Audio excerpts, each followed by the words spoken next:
Ciro, vamos começar. A gente Bom, recebeu deixa aqui. eu cumprimentar todo mundo, boa tarde aí. Espero que o carnaval tenha sido tranquilo, pelo menos para quem pôde. Aqui no Ceará, 170 pessoas inocentes, por regra, morreram em função do surto fascista apoiado por este canalha que assumiu a presidência do Brasil. Infelizmente, com as famílias que puderam brincar em paz, ou que puderam refletir, ou que não gostam do carnaval e usar esse feriado para repousar um pouco, para retomar o ano. E nós amanhecemos essa quarta-feira muito preocupados com os desdobramentos. Primeiro, dessa crise que está assinada para acontecer em mais de 15 estados brasileiros, que é a milicianização, ou seja, a transformação das polícias militares, ou parte importante delas, em milícias a serviço do nazifascismo representado pelo Bolsonaro e sua família de canalhas, porque os filhos são aqueles que ele covardemente bota para vir, como aconteceu no Ceará, apoiar milícia, apoiar genocidas, apoiar, enfim, como eu posso demonstrar.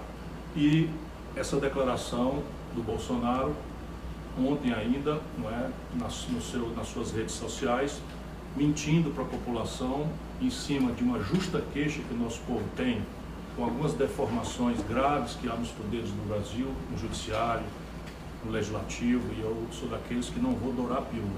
Há defeitos graves no judiciário brasileiro, gravíssimos, defeitos esses que eu nunca deixei de denunciar a vida inteira. Há gravíssimos defeitos no parlamento brasileiro, defeitos esses que eu e o Cid, quando, por exemplo, apontou o dedo no nariz do Eduardo Cunha, denunciando que ele era um achacador e líder de uma quadrilha de achacadores, não é? Nós temos demonstrado coerência nessa linha de raciocínio. Mas o Bolsonaro não está atacando as instituições por causa desses defeitos. O Bolsonaro está mentindo para a população brasileira e está atacando as instituições democráticas, porque ele é um camarada que simplesmente não sabe o que fazer com o gravíssimo problema que ele herdou do Brasil e que, equivocado, está transformando essa crise que ele recebeu numa verdadeira ameaça à integridade nacional brasileira. Portanto, por conta desses dois fatos, né, a escalada da violência nazifascista das milícias, que chegaram a dar 2 tiros no peito do meu irmão, senador Cid Gomes, e por essa declaração que procurei excitar a população brasileira contra as instituições democráticas que, de alguma forma, com todos os seus defeitos, volto a dizer, ainda são o refúgio por onde as liberdades públicas podem e devem e serão defendidas. Atenção, senhor Jair Messias Bolsonaro, canalha mor. As instituições brasileiras serão defendidas. Nem todo mundo tem compromisso com o lulopetismo corrompido. Eu sou limpo, eu tenho vida limpa, eu tenho coerência e vou te enfrentar, presidente canalha e a sua família de canalhas e aqueles que, traindo a nação brasileira e o seu juramento, vão atacar ou tentar atacar a Constituição brasileira. Desculpa a veemência, mas eu acho que há horas em que a gente tem que mostrar a cara do jeito que ela é. E essa é a minha cara. Quais são as perguntas, Lu? Ciro, boa tarde. A gente recebeu aqui uma série de perguntas. Eu vou começar com qual deve ser o papel do Congresso e do Supremo nesse momento? Os dois têm que fazer 2 coisas. Primeiro, dar exemplo. Como eu disse no começo dessa minha fala, o povo brasileiro tem muita desconfiança das nossas instituições. E é em cima disso que o canalismo do senhor Jair Bolsonaro trilha. Os 2 maiores defeitos do Congresso brasileiro são, o descompromisso com a causa do povo pobre. Todos os parlamentares se elegem interativamente com a agenda do povo.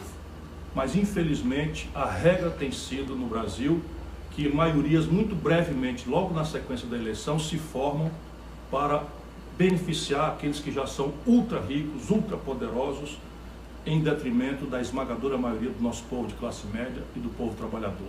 Portanto, esse é o primeiro grande defeito do Congresso Nacional. O segundo é que parte dele, é importante, meu irmão e minha irmã que está me ouvindo, que entenda isso, porque o Jair Bolsonaro quer espalhar que todo mundo é igual. Não é. Parte do Congresso Nacional é corrupta. E ele usa essa parte a qual ele sempre pertenceu. Deixa eu dizer para vocês, o Bolsonaro, eu fui colega dele, eu, Ciro Gomes, fui deputado federal mais votado do Brasil. Conheço por dentro, proporcionalmente, conheço por dentro o Congresso Nacional. E posso lhes dizer que o Bolsonaro esse que aí está excitando a sua justa queixa da corrupção, a sua justa queixa em relação à imoralidade, ao descompromisso da parte maior ou parte menor do Congresso Nacional com a agenda verdadeira do nosso povo, sempre esse Bolsonaro foi ligado a tudo que não presta, em matéria de corrupção e em matéria de elitismo. Deixa eu lembrar para vocês, depois você, especialmente você, que sendo simpatizante ao Bolsonaro, não perde o meu respeito por isso. Eu respeito muito todo mundo. Você pesquisa o que eu estou dizendo. O Bolsonaro votou contra o Plano Real. Se dependesse do Bolsonaro, o Brasil ainda tinha uma inflação que chegou até 84% por mês. O Bolsonaro votou pelos constrangimentos orçamentários que ele agora denuncia, ou seja, a escalada do Congresso para controlar o orçamento, tirando a margem discricionária ou arbitrária do Executivo de distribuir dinheiro para cá ou para lá. O Bolsonaro a vida inteira votou a favor disso, a vida inteira. O Bolsonaro votou pelo congelamento dos gastos com saúde, educação, segurança pública e investimento pelos próximos 20 anos. No Brasil nascem 2 milhões de bebês por ano. Só a atenção materno-infantil, que precisa se expandir para dar alguma dignidade às mães que vão dar à luz aos seus filhos e filhas, às suas crianças, já explica a aberração de você congelar por 20 anos os gastos, mas deixou livre os gastos com juro para banco. Porque se fosse para economizar, para controlar despesas, por que o dinheiro para a maternidade das nossas mães pobres tem que ser congelado, da educação, que é o único caminho por onde você vai tomar os jovens, adolescentes da mão do narcotráfico? Por que congela esses gastos em nome de uma pseudo-austeridade e deixa a montanha de juros para uma minoria de banqueiros à toa que sustentam o bolsonarismo boçal que está aí desde a sua campanha fascista e fraudulenta ante a impotência dos tribunais? Mas voltando aqui, Bolsonaro, portanto, foi tudo o que ele foi de ruim ao lado por 28 anos como deputado federal. Mas o Bolsonaro que faz o discurso da moralidade, Bolsonaro é um corrupto. Bolsonaro, Jair Messias Bolsonaro, esse que ocupa a presidência do Brasil, desviava o pouco dinheiro que havia no seu gabinete. Deixa eu explicar para vocês, meu gabinete ficava a 30 metros do dele. Todo mundo sabia, e os arquivos estão no Congresso para quem quiser pesquisar. Atenção, Rodrigo Maia. Olha aí, rapaz, te compenetra, rapaz. Te põe de pé, te lembra dos constrangimentos e da altura da responsabilidade que você tem. Está tudo nos arquivos da Câmara. Bolsonaro tinha 6 funcionários fantasmas que assinavam o recibo e ele botava o dinheiro no bolso. Uma dessas funcionárias fantasmas era muito famosa, porque era muito bonita e era simplesmente personal trainer da burguesia do Rio de Janeiro. Nunca deu um dia de serviço em Brasília, nem no gabinete do Bolsonaro no Rio de Janeiro. Filha do Queiroz, que é a conexão do Bolsonaro com as milícias, que achacam, que roubam, que matam, que chantageiam, que fazem ligação clandestina de net e que eles querem espalhar pelo Brasil inteiro. Isso aqui tudo eu estou dizendo sob o peso da minha responsabilidade. Portanto, se o Congresso Nacional Brasileiro tem graves defeitos, a corrupção de uma parte dele e o descompromisso com a questão dos pobres, a última pessoa do Brasil que tem autoridade moral para denunciar isso chama-se Jair Messias Bolsonaro. Jair Messias Bolsonaro tem um patrimônio familiar de 15 milhões de reais. Qualquer pessoa que se dedicar a fazer uma conta com correção monetária, se o Bolsonaro nunca tivesse comido nada, nunca tivesse bebido nada, não tivesse pago um aluguel, nem um táxi, e guardasse todo o dinheiro oficialmente ganho por ele, ao longo da sua longa vida parlamentar, 28 anos, não teria esse dinheiro. De onde vem essa diferença? Todo mundo sabe, todo mundo sabe. Agora, hoje o Bolsonaro chama a você, meu irmão, que está machucado pelo desemprego, que está chocado com a violência, que está chocado com o descalabro da política brasileira, que está chocado com os desvios de dinheiro e com a corrupção, para você ir para as ruas atacar os freios e contrapesos, que são a última barreira aonde a população pode ver respeitadas as suas franquias. Estamos falando da liberdade de eu falar, de você falar, da liberdade dos trabalhadores se organizarem em sindicatos, desde que autorizados pela Constituição, o que a milícia violenta, bolsonarista, dentro das polícias militares não respeita, a letra está escrita. E aqui no Ceará, por exemplo, as Forças Armadas estão simplesmente passando pano. E esse é um outro assunto que eu quero abordar nessa live. O papel das Forças Armadas brasileiras. Já não é hora mais da gente fazer de conta que não está vendo a divisão a grave omissão de um setor e a tentativa de manipulação do justo respeito que todos nós temos que ter pelas nossas Forças Armadas por um projeto político estreito e miúdo. Portanto, o Supremo Tribunal Federal também tem gravíssimos defeitos. Eu nunca deixei de fazer essas críticas, mas o Supremo Tribunal Federal é o último, na sequência do Congresso, é o último bastião onde alguém violentado nos seus direitos pode reclamar. Se nós desmoralizarmos essas instituições, se nós deixarmos que o povo perca definitivamente a confiança nelas e acreditarmos que uma sargentada vai resolver o problema, nós mergulharemos o Brasil na sua crise final. Porque não haverá reconhecimento internacional. Os tempos não são mais aqueles tempos do imbecil Jair Bolsonaro, capitão que quis botar bomba em quartéis do Exército para reclamar, como está fazendo agora com o bolsonarismo nazista dentro das PMs, melhoria de salário. Portanto, se está certo a gente criticar o Congresso, está certo a gente criticar o Supremo, não é o Bolsonaro que tem moral para isso, e nós outros sabemos que ao criticar, nós não queremos fechar essas instituições, nós queremos vê-las compenetradas pelo exemplo da sua grave tarefa, do seu grave dever nesse momento de transe que a nação brasileira está passando. Ciro, o Wellington pergunta, quais leis o presidente infringiu com a incitação do fechamento do STF e do Congresso? Quais medidas podem ser tomadas contra isso e quais penalidades existem previstas na lei para tal? E aí eu complemento, ele pode correr o risco de impeachment? Veja, ele vai, como bom covarde que sempre foi, ele vai recuar. Eu estou falando aqui ao vivo e tenho segurança absoluta, eu conheço a frouxidão moral do senhor Jair Messias Bolsonaro, ele vai recuar. Vai tentar dizer que não disse, vai tentar dizer que apenas replicou, etc, etc, porque ele é um frouxo, é um covarde, mas ele está testando qual é o limite de resiliência, qual é o limite de confrontação, qual é o limite de resistência moral, cívica, que a sociedade brasileira e as suas instituições, frágeis como estão, debilitadas como estão, contraditórias como estão, desrespeitadas amplamente por parte grave da opinião brasileira por defeitos que são graves, e eu não me somo àqueles que querem alisar dizendo que eles são uma maravilha. Não são, mas eles são, volto a dizer, garantidos pela ordem constitucional e o último refúgio onde as franquias e as liberdades e a própria soberania nacional brasileira e o respeito internacional do nosso país podem se ver guardados. Portanto, acho que ele vai recuar. Isso, entretanto, pode se desdobrar. Ele está excitando uma parte das pessoas, uma parte dessas pessoas são tão nazistas ou tão boçais quanto ele. Me dói muito dizer isso, mas é preciso também agora que a gente deixe claro que o Bolsonaro representa um fenômeno que eu não supunha tivesse tão enraizado no meio da sociedade brasileira. Corruptos, sabe, genocidas, estupradores, todos estão se sentindo representados, todos estão se sentindo autorizados a fazer o que quiserem bem entenderem, como matar uma família por causa de um acidente de trânsito, como estuprar uma mulher ou matar uma mulher por conta de absurdos, quanto matar crianças, adolescentes nas periferias.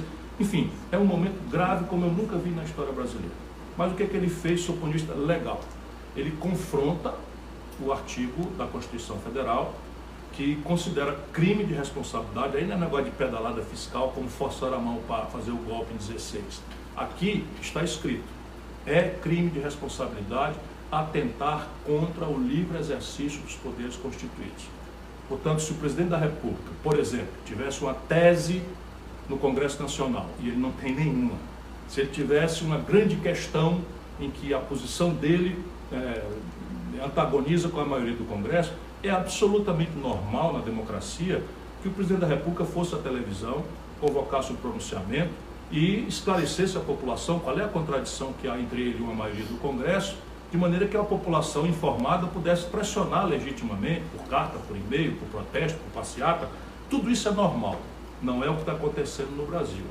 Não há nenhum projeto, não há nenhuma proposta, não há nenhuma contradição. A mesquinharia que este boçal que está na Secretaria-Geral do Segurança Nacional, que é o general Heleno. General Heleno, eu lhe conheci pessoalmente, fui seu hóspede na Amazônia. O senhor é um boçal, traidor da farda do uniforme de Caxias. É sob sua coisa que a IFAB brasileira hospedou um narcotraficante para levar o vexame do nome do Brasil numa aeronave oficial da Força Aérea do Brasil, e até hoje o senhor não deu um esclarecimento ao povo brasileiro. Essa é a sua tarefa como responsável pela segurança institucional do país. Aonde é que o senhor estava quando entregaram a Embraer aos norte-americanos? Que sujeira o senhor explica subordinar um general brasileiro ao comando sul dos norte-americanos? Isso transforma o Brasil, rasgando o projeto nacional de defesa do Brasil, subordina o Brasil a um protetorado norte-americano que, no limite, nega a própria razão de ser da existência das Forças Armadas. O senhor não representa mais o Exército de Caxias. O senhor é um politiqueiro boçal igual ao seu chefe. E eu quero muito continuar esse debate com o senhor, porque eu lhe conheço profundamente bem, e o senhor que hoje está aí apaixonado pelo poder, não é mais o homem aqui, porque eu inclusive tive admiração e muitos elogios já fiz. O senhor é um traidor do Brasil, violando o seu juramento à Constituição e se servindo como um politiqueiro, mas medo do senhor, eu tenho muito mais com a mão suja de cocô do que a ameaça do senhor mobilizar Forças Armadas que não lhe acompanharão nessa aventura estúpida. Vocês estão vendo que eu não estou nem um pouco feliz com o que eu estou dizendo, mas ou a gente diz as coisas como tem que ser ditas, ou esse país talvez não tenha mais outra oportunidade. Ciro, o aparelhamento do gabinete presidencial por militares é proposital? E eu complemento, nós corremos o risco de um golpe militar, ou de um autogolpe? Não há a menor dúvida de que na cabeça do Bolsonaro está esse despropósito. Isso também só se surpreende quem não conhece o Bolsonaro. Bolsonaro a vida inteira, inclusive em entrevistas públicas, quem quiser pesquisa na internet, demonstrou seu desapreço à democracia e aos seus ritos. Embora tenha sido um inútil parlamentar por 28 anos, não foi 4 anos, nunca deu um dia de serviço, ligado a tudo que não preste, que está na cadeia da política do Rio de Janeiro. Ô meu irmão, não é possível. Com quem estava o Eduardo Bolsonaro, o Jair Messias Bolsonaro, na confrontação do Eduardo Cunha? Quem o Jair Bolsonaro apoiou nas disputas do Sérgio Cabral, na disputa, né, do Pisciani, na disputa dessa escória que está toda na cadeia no Rio de Janeiro? O Jair Bolsonaro estava junto com eles essa carreira inteira. E é esse homem que nós vamos imaginar. Mas na cabeça dele, voltando para responder a pergunta, a ideia de democracia, de diálogo, de conflitos naturais num país desigualíssimo, num país profundamente marcado pelo elitismo, pelo abandono da agenda do povo, pela desconfiança do povo nas suas elites, ele navega nesse sonho autoritário que ele simplesmente não sabe o que fazer. Jair Bolsonaro, antes de mais nada, corrupto, fisiológico, traidor do Brasil, ele é um despreparado. Ele simplesmente é um despreparado, ele não sabe nem sequer interpretar um conflito dessas loucuras do Paulo Guedes, dessas maluquices da Damares, dessas pirações do ministro da Educação, desse governo de doidos. O que aconteceu com os militares? Os militares conhecem muito bem o Bolsonaro. Isso vamos também rasgar o véu porque é preciso. Os militares conhecem muito bem o Bolsonaro. O Bolsonaro não foi expulso do Exército por uma tratativa de gabinete no Superior Tribunal Militar.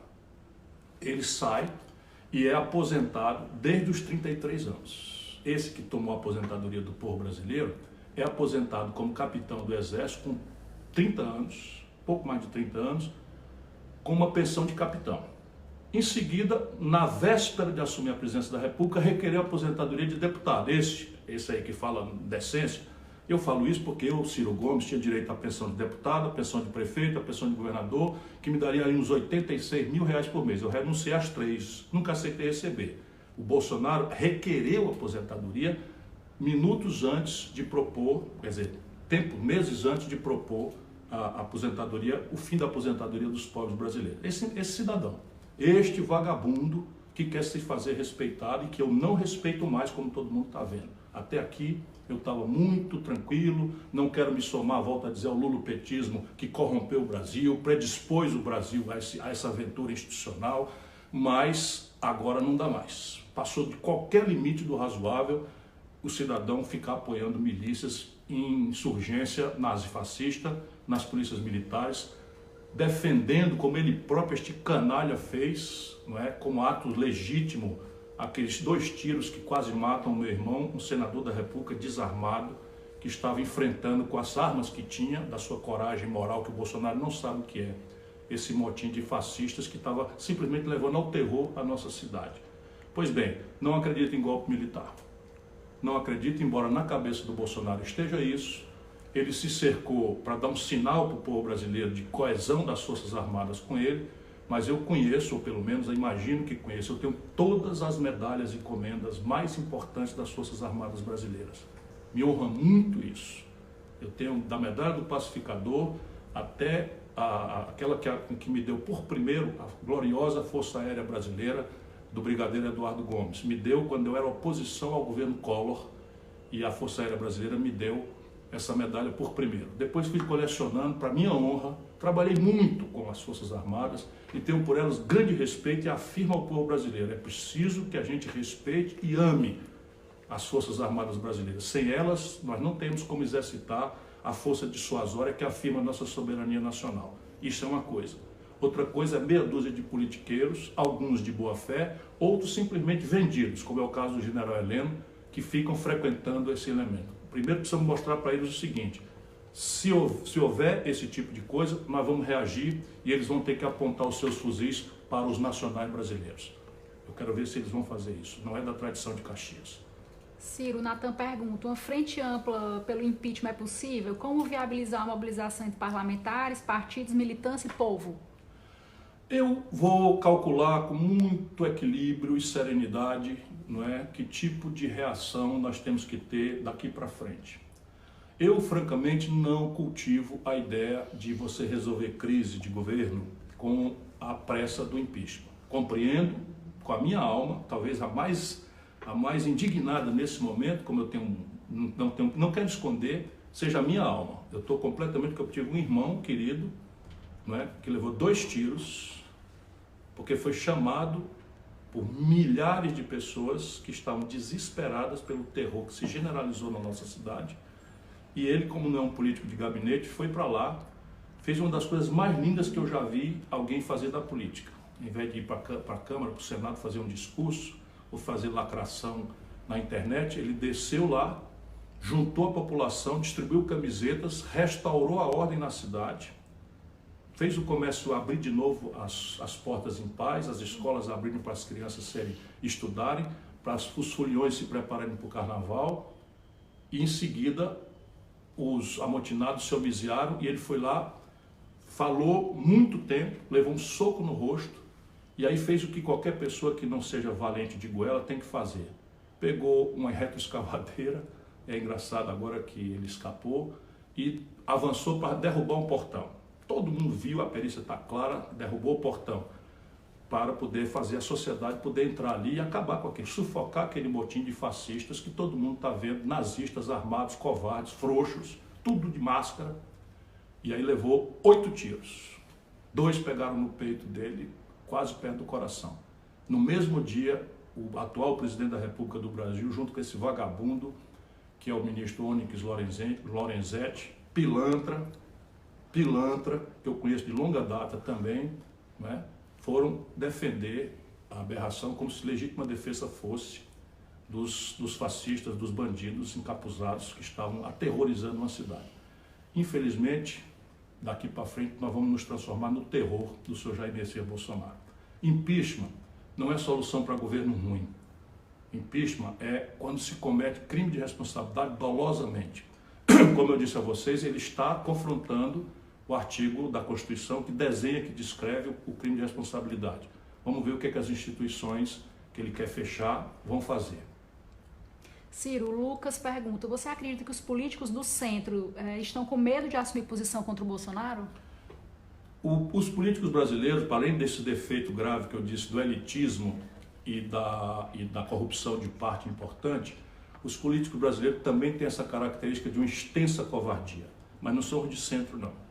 Hoje o que eu vi, né, do lulopetismo corrompido, fazendo relativizações, né, o identitarismo como apologia dos interesses, ainda que legítimos, de grupos de interesse, né, na hora em que alguém tem coragem de resistir, põe de pé uma cidade, o poder civil. Sabe que cidade é essa?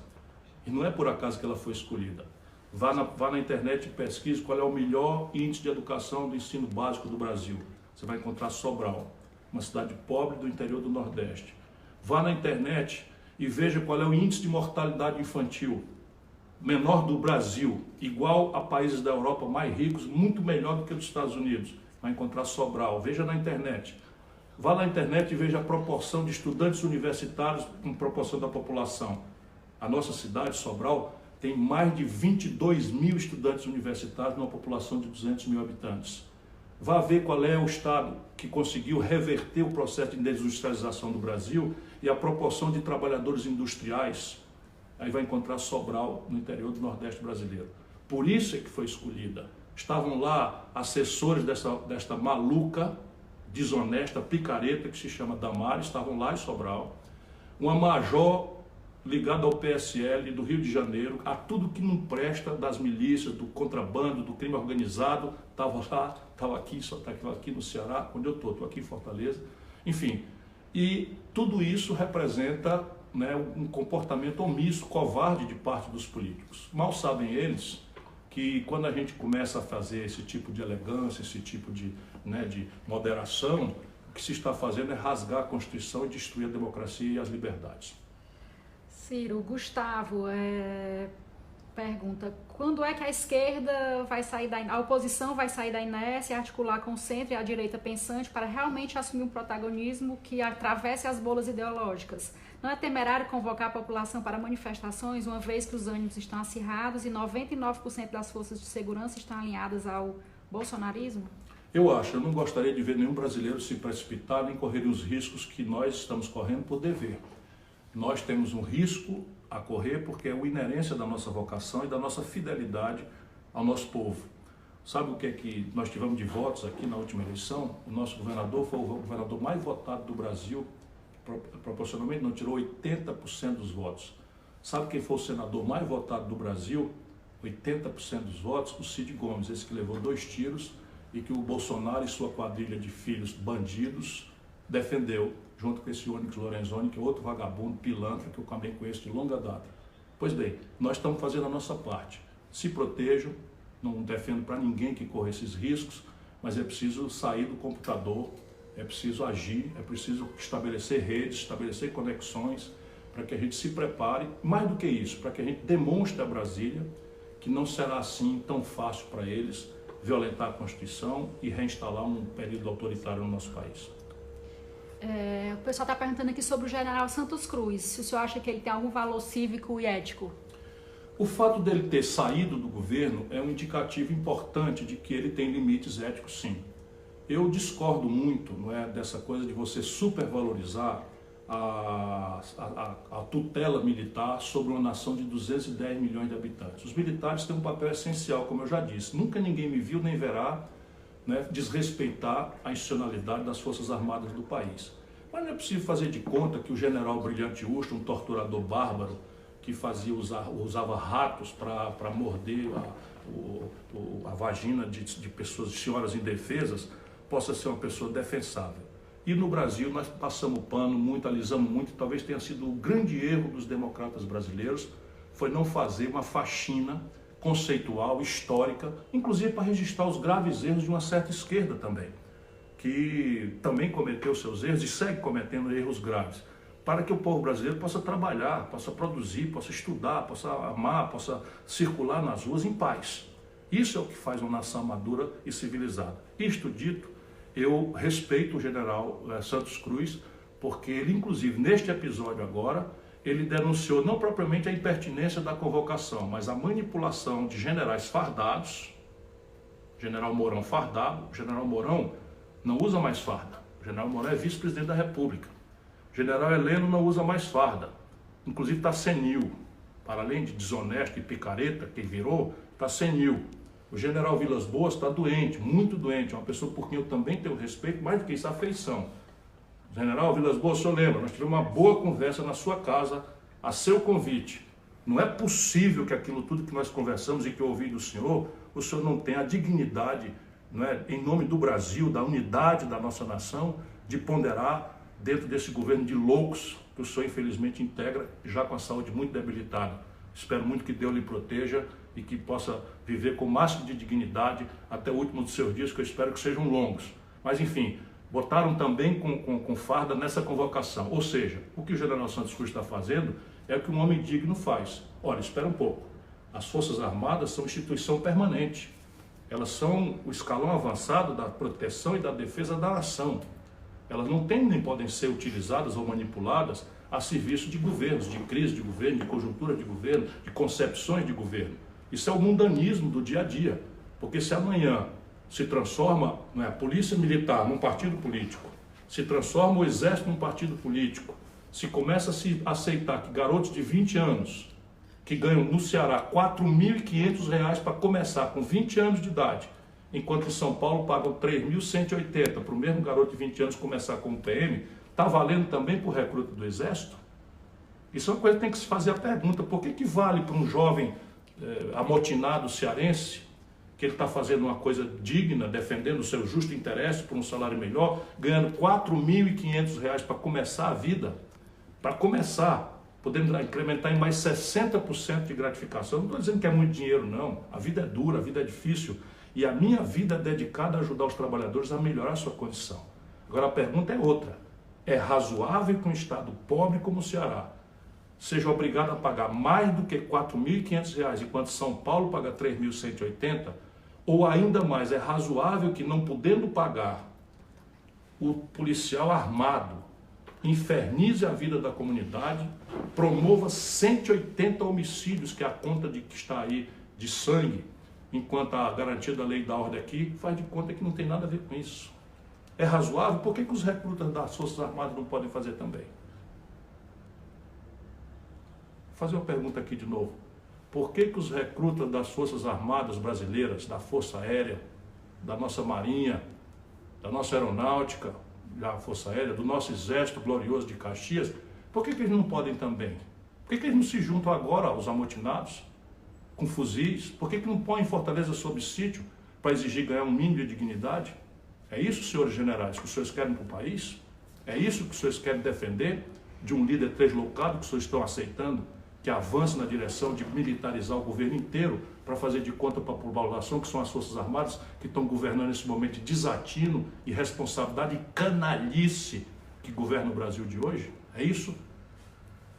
O Marcelo Dantas, do Rio Grande do Sul, pergunta: Ciro, o que fazer no dia 15, então? Ir para o enfrentamento ou deixar que eles se manifestem? Deixa que eles se manifestem, porque nós temos limites. Nossos limites não podem ser transgredidos e a gente ficar parecido com eles. Nós não somos iguais a eles. Agora existem 1000 espaços para a gente manifestar nossa indignação daqui até lá. Fale com seu parente, com seu amigo, com seu irmão. Faça ponderações, pergunte a eles qual é a questão. O que é que o Bolsonaro está propondo ao Congresso Nacional de tão importante para a sociedade brasileira, que os canalhas que o senhor Bolsonaro é e acusa os outros de serem, não querem deixar que aconteça? Ô meu irmão, você que é do Bolsonaro, qual é a questão? Qual é a questão? Vamos lá, o Bolsonaro está propondo o seguinte grande benefício para o povo brasileiro. E o Congresso Nacional não quer deixar fazer. Vamos lá. Se o Bolsonaro tiver clareza de responder, é muito simples. Eu quero propor uma reforma da Previdência que vai beneficiar os mais pobres e punir os mais ricos. Ele fez o oposto. Ele vai propor um sistema tributário. Vamos fazer um sistema tributário. E o Congresso Nacional quer fazer. Cadê a proposta do Bolsonaro? Nós vamos fazer uma cobrança dos impostos sobre lucros e dividendos, das grandes heranças dos bilionários. Ô meu irmão general, meu irmão almirante, meu irmão brigadeiro, você paga 27,5% de imposto de renda do seu soldo. Vive mudando de cidade, seus filhos cada um desfazendo suas comunidades e tal, você paga 27,5%, o canalha que o Jair Bolsonaro nomeou para secretário de desestatização, ou seja, o cara que está encarregado de vender o Brasil a preço de nada para os estrangeiros, é dono da Localiza, não paga imposto. Cadê a proposta para a gente dizer que esse Congresso não está reagindo? Cadê a proposta sobre as grandes heranças? Só o Brasil, a Estônia, os bancos, meu irmão. Ô general, ô brigadeiro, ô tenente, ô capitão, meu irmão. Só o Brasil e a pequena Estônia do leste da Ásia não cobram tributo sobre lucros e dividendos. No ano agora de 2019, do Bolsonaro, os bancos brasileiros, 5, distribuíram 59 bilhões de reais de lucros e dividendos sem pagar um centavo, enquanto um tenente morre com 27% de imposto de renda. Essa questão, vamos propor, Bolsonaro, propõe, aí na hora que o Congresso não quiser fazer, porque o Congresso tem defeitos, Aí a gente tem uma razão de ser de mobilizar a opinião pública. Não é, o Bolsonaro está mobilizando a opinião pública contra o lado bom do Congresso. Não deixaram, generais, vocês sabem disso, e eu sei disso. Serviços de inteligência do mundo inteiro estão atuando aqui no Brasil por conta da escaramuça com a Venezuela. Os russos estão atuando, os chineses estão atuando. Vocês sabem disso. O Bolsonaro quis arrastar o Brasil para uma escalada bélica contra a Venezuela. Quem impediu isso foram os senhores das reuniões secretas e o parlamento brasileiro, que lembrou a ele que quem autoriza a guerra é o parlamento. Não é possível que a gente não se compenetre. Então, se protejam, isso era a pergunta, né? Se protejam, deixem que eles vão às ruas. Pacto tem em toda a sociedade e eles estão diminuindo. Cada dia que passa são menos e mais agressivos, mais violentos. Por isso, nossa reação tem que ser organizada. E nós vamos cuidar disso, de organizar a reação, mas uma coisa fique certa, e já está demonstrada ali pelo gesto do Cid. Nós não temos medo deles, não. Ciro, a Laura do Rio de Janeiro pergunta, é possível mudar as polícias no Brasil? Eu estou muito convencido de que é inadiável que a gente ponha isso em debate. Não é? Vocês têm uma estrutura que nós herdamos do período militar, de forças auxiliares das Forças Armadas, que são um efetivo hoje maior do que as Forças Armadas. Senhores generais, por favor, os números. Todo o efetivo das nossas Forças Armadas não chega hoje a 300 mil pessoas, com a capacidade operacional absolutamente restrita em função das contingências e restrições que se agravaram nos últimos anos no Brasil. Pois bem, as PMs que estão tomando o controle dos governos estaduais já são mais de 500 mil. Veja o mineiro, você, meu irmão, Minas Gerais está quebrado. Minas Gerais está com um buraco anual de mais de 13 bilhões de reais. Minas Gerais não pagou o 13º salário dos servidores, dos professores. Os professores de Minas estão em greve. Ganham menos do que o estado do Ceará, que é muito pobre. A Minas Gerais está sem pagar o débito com a União, já se aproxima de 90 bilhões de reais a inadimplência. E o senhor Zema acabou de dar 41% de aumento para os PMs. Volto a dizer, pedir melhoria de salário é absolutamente legítimo. Não seria eu a desmerecer a justa queixa de qualquer categoria de trabalhadores por melhores salários. Mas não é mais disso que se trata. Vai pagar isso com o quê, Zema? Vai pagar isso com o quê, Zema? Isso é o Brasil, né? Que essa canalha do Bolsonaro produziu para todos nós. Está aí. Vai pagar com que dinheiro? 41% se não tem condição de pagar. Está retendo o ICMS dos municípios. Em nome de quê? Ciro, estão perguntando aqui como é que está a situação do motim aqui no Ceará. Eles, como é natural, eles perderam e agora está aqui, confinados, praticamente todos saíram das ruas, pararam aquele terror, a partir daquele próprio evento onde o Cid se expôs ao risco de morrer, né? Eles sumiram da rua, não estão mais fazendo aquelas coisas de terrorismo na rua, de confrontar a Polícia Civil, que não parou, de confrontar a PFOS, que não parou, de confrontar os bombeiros, que não pararam, e estão recolhidos dentro de quartéis, de alguns poucos quartéis, e radicalizando. Radicalizando com ideias. Ontem foi constituída uma comissão pelo governador para tentar mediar. Agora, eu respeito muito a posição, que as autoridades constituídas tirarem. Mas eu, Ciro Gomes, sei e aviso a todos vocês, se nós não resolvermos essa parada aqui no Ceará, com o sacrifício que for necessário, vocês vão assistir em 12 estados do Brasil, para começar, a mesma baderna. A Paty Paz do Rio Grande do Sul está dizendo aqui que está cheio de bolsominion aqui na live. Eu vou fazer uma pergunta aqui que parece que a gente quer democrático. Não, eu quero conversar com eles. O Cid Gomes vai responder na justiça por tentativa de homicídio? Vai. Não tem muita simplicidade de fazer isso. Ele leva 3 tiros, 2 pegam no peito dele e ninguém tem sequer um arranhão. E aí a gente vai ver quem estava em legítima defesa e quem não estava. Outra aqui nessa mesma linha. Você e seu irmão desafiam ou são contra os policiais? Ninguém fez pela Polícia do Ceará o que nós fizemos. Ninguém. Olha o que eu estou lhe dizendo aqui. Ninguém na história do Ceará fez pela Polícia do Ceará o que nós fizemos. Só para você ter uma ideia, a Brigada do Rio Grande do Sul, não sei se é um companheiro do Rio Grande do Sul, a Brigada do Rio Grande do Sul, quando eu era colega do Colares, tem hoje a metade do efetivo que tinha quando eu era governador. Hoje o Ceará tem o triplo do efetivo que tinha quando eu era governador. Aqui no Ceará, quando o Cid assumiu, um policial usava o 38 e se atirasse descontava do salário. Aqui no Ceará o carro que a polícia usava era um Gol 1000, que não dava conta de correr atrás de nem sequer de uma motocicleta. Aqui no Ceará não tinha uma academia de polícia com um mínimo de qualificação. Aqui no Ceará se pagava o pior salário do Brasil aos servidores. Agora vamos lá. Triplicamos o efetivo do meu tempo para cá, criamos a mais sofisticada academia de polícia do Brasil. Entra na internet, entra no Google, Academia de Polícia Nova do Ceará, e vê lá, estande de tiro, piscina de salto, hospedaria, tudo, né? A estrutura de equipamento, ninguém mais usa 38, aqui no mínimo é .40, que aliás os 2 tiros que o Cid levou foram de .40. Todos os coletes à prova de bala são de última geração. A estrutura policial do Ceará, na capital e no interior, está equipada com 10 helicópteros. O estado do Ceará, não é o estado da Flórida, nos Estados Unidos, né? E o salário aqui, para começar, um policial, volta a dizer, quem reclama salário tem minha simpatia. Nós não estamos tratando disso. Agora, o Ceará paga R$ 4.500 para um garoto de 20 anos. Sabe o que aconteceu nos últimos concursos? 70% das pessoas que passam têm nível superior.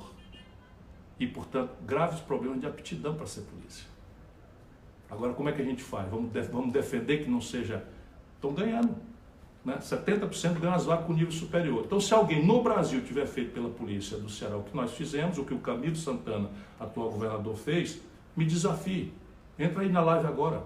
Dá preferência a alguém dizer, não, foi feito melhor no lugar tal. Fala aí para mim.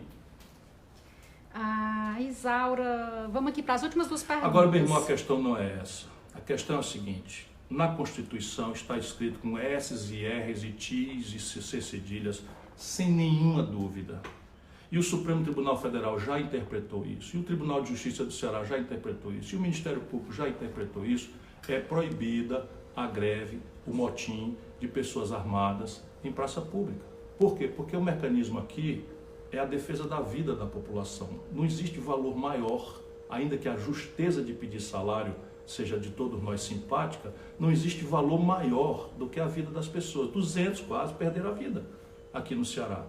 Meu irmão, o que está em discussão agora é o seguinte, é razoável, agora esqueça a Constituição que é muito clara, a pergunta é razoável um grupo de garotos com máscara, de arma na mão, mandar o comércio fechar, aterrorizar estudantes, mandando a escola fechar, e aí a comunidade reclama do seu líder político que tome uma providência e ele desce lá para ajudar a organizar, restaura a ordem e vai para o conflito correndo risco de vida, recebe 8 tiros, dos quais 2 pegaram no peito dele, o outro pegou um tiro no braço.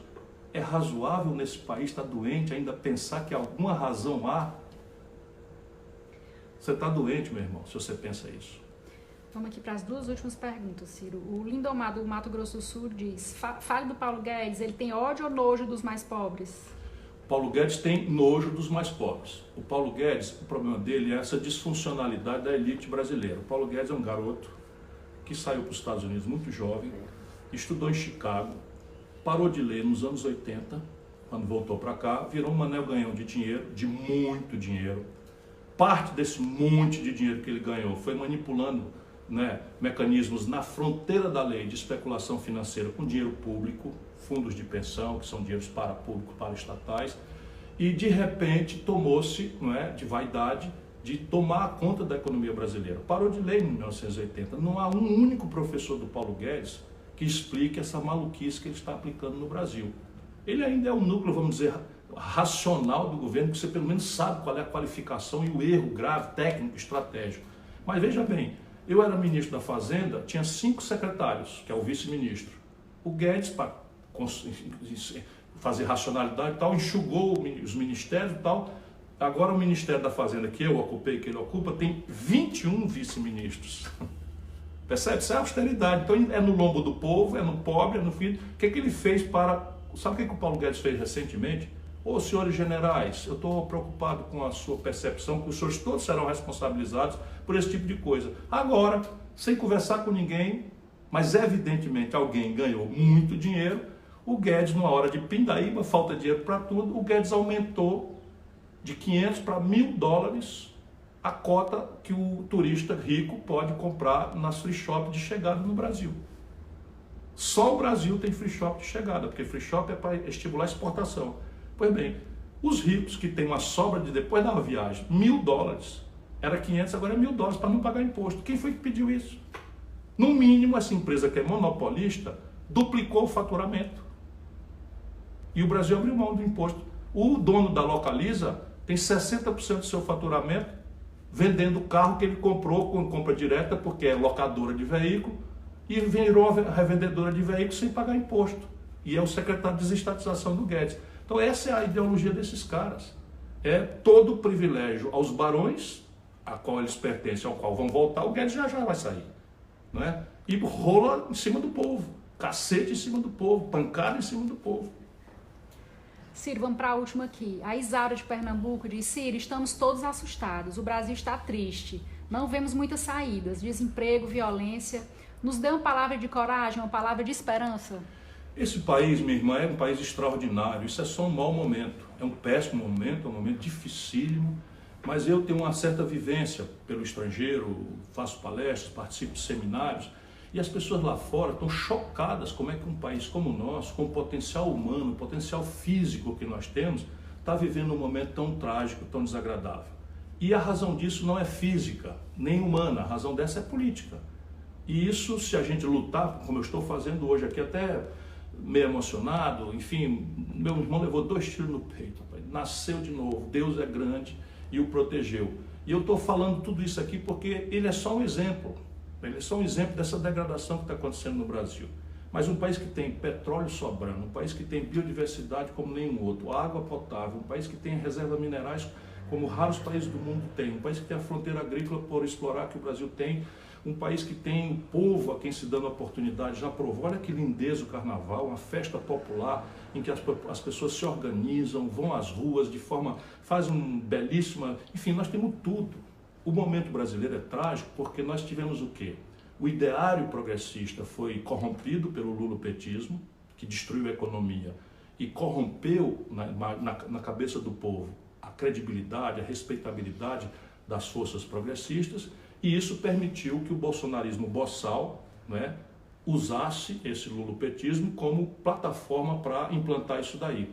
Isso é o que nós temos que superar, mas isso está na nossa mão. Vamos lutar e proteger a democracia, que se a gente garantir que a democracia, ou seja, o direito do povo, decidir o seu destino sem tutela, coerção, manipulação religiosa, manipulação militar, manipulação seja de quem for, já a gente acha o caminho.